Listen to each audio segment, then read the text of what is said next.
Miami Open. Scheduling chaos strikes as Novak Djokovic and Sebastian Korda make a tough last-minute call.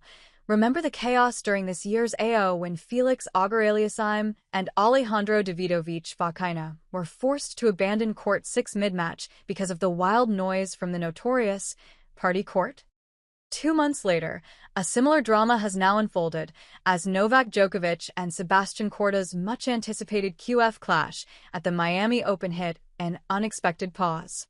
Following the implementation of a rule designed to curb excessively late marathon matches, the Miami Open organizers were forced to make a difficult decision, postponing the highly anticipated quarterfinal between Novak Djokovic and Sebastian Korda. The culprit? Tuesday's persistent rain, which swallowed nearly 4 hours of play and created a logjam in Wednesday's schedule at Hard Rock Stadium. This backlog necessitated moving the Arthur Fils vs. Alexander Zverev match to Wednesday afternoon, making the prospect of the Djokovic-Korda clash stretching into the early hours of Thursday morning, allowing the Djokovic-Korda match to continue risk the players not getting to bed until the very early hours of Thursday morning, potentially as late as 5 a.m., a situation deemed unacceptable under the tournament's new rules aimed at protecting player welfare and ensuring reasonable rest. Periods.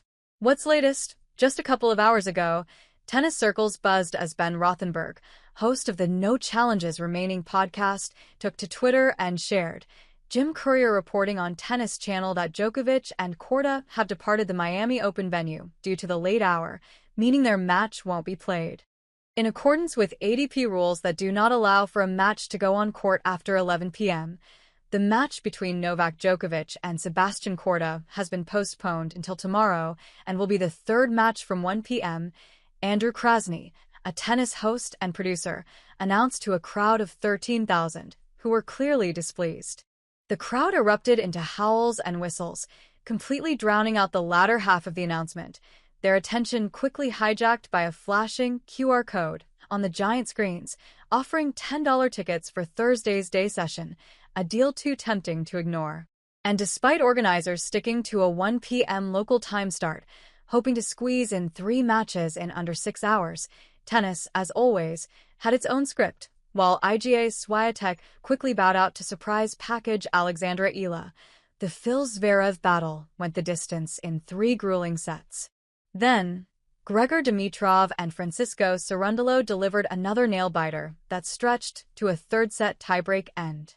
By the time Jessica Pegula and Emma Raducanu took the center court, it was already 9 p.m., nearly 2 hours behind schedule, and their match wrapped up close to midnight.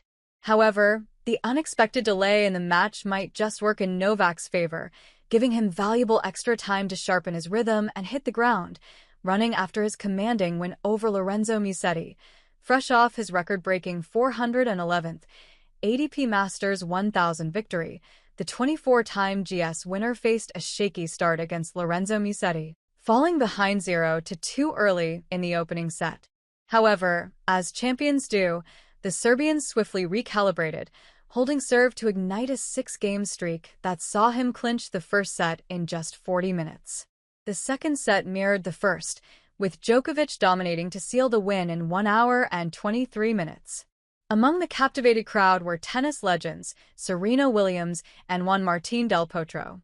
After the match, Novak acknowledged that he started slowly but felt pleased with his strong turnaround. He started the match very well.